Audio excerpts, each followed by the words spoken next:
Erica says, talk to us about the importance of knowing your fans and owning your own platform.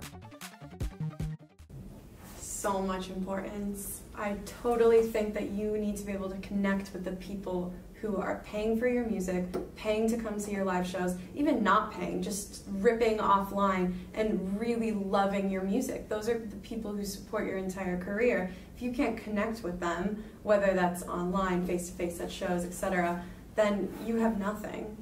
How much time are you guys spending, and it's okay if it's a zero, I'm just curious, how much time are you spending actually engaging with your fans on social? Because for me that feels scalable. Like, you can't be in Des Moines, Iowa right now, but if Susie says, I love your stuff, you can engage. It was such a big thing for me in my early days, but I do think that it's becoming out of that. I think people are spending less time today than they did 36 months ago engaging with fans. I think it's a little bit of a decline in Twitter. I think if you look at all the social networks besides Twitter, they're more push content out.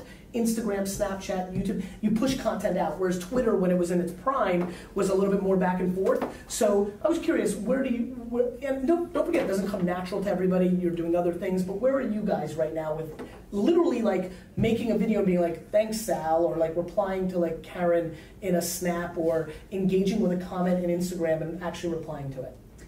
Probably. Tell the truth, because I'm going to double check and call you out if you bullshit me here in my house. I would say not as much as we used to. What you were saying earlier about how you spent 15 hours responding to comments about an event that happened.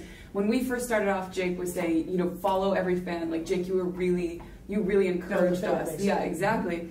And we used to, I remember being at the airport waiting in line, responding to fans, being in the car, responding to fans, and after a certain period of time, I felt it actually really worked well for us as far as building our social media fan base, but I felt like it stifled my creativity. Interesting. And like living in, not really knowing how to live in the real world. Yes. If in a way I felt like every moment I had to wait, or every moment I didn't have to talk to someone, every moment I was sitting at a table, I was on my phone. So nowadays, I actually practice just giving myself an allotment of time, and I feel like our fan base is really understanding of that because we've been pretty vocal of that. And interesting.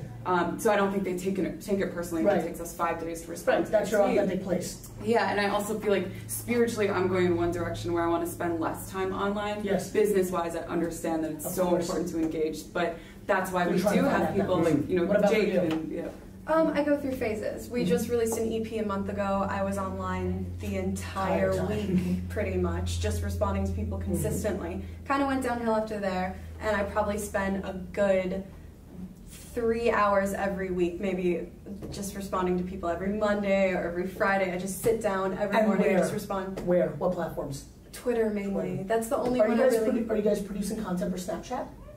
No. You really? But this is why I just want to say, as an artist, it is really important to have a marketing firm, have management, have friends, have interns, have people to help curate content. What we do is we'll sit down, we create like a meeting once a week. Hey, look at all these pictures. These are fun pictures we've taken. This is what we did. Here's what we want to say about it, and have someone else kind of do that work on that. And so I don't think that's an artist statement. I think it's great that you have self-awareness to know what works for you. Because I think for certain artists, they should be doing a ton of that because it's what comes natural to them. A lot of my business friend contemporaries are like, you're running all these businesses, like why are you spending 4 hours a day engaging with fans? I'm like, that's my natural state. It's where I get my information from. It's what I want to do. But I don't think that that's what everybody should do. I think I liked listening to the way you guys answered. What I like is, I just think you guys are figuring yourselves out and putting yourself in the best position to succeed, and I think really that ultimately is the main play. I really do. I think fans crave an experience, a story, much more than in content, much more than they crave whether or not you're responding to them. I disagree. So for you, I would actually argue, and you may be right. I'm completely, and I have a lot of data to support this, believe that access is the most valuable thing an artist can now bring to the table. I agree. Access meaning that you're accessible. Yes, some sort of access. Like happy birthday to you. But I think you can touch a movement. So like you deal with a lot of brands. If a brand doesn't respond to questions within 4 hours, that's a problem. But when you're an artist, your responsibility is to create amazing art. I think that's for sure. So first of all, no good marketing solves a shit product. If you guys engaged 24/7 with everybody, but your music sucked shit, you would lose. On the flip side, I do think that people really underestimate. I can promise you right now, your top 5,000 fans would shit their pants if you replied to them on Snapchat. I don't even know how to do you want to Snapchat next time? Because I think I don't even know how do you reply. Yeah. Well, no, we're not going to do this right now because we're still in the middle of the show. Give us the Snapchat. But what I'm going to do right now is even more interesting, guys. This is my Snap. Can you guys make a commitment to get serious about Snap? Oh God, no! I'm sorry, I can't. Please. I'll try. See, the thing is, yes, about Snapchat, the reason it's the one platform that I do not use is because it's the one. So you're not even listening to me. Understand. I'm listening to you. How do you do that and listen at the same time? You guys are crazy. You're Generation Man. No. I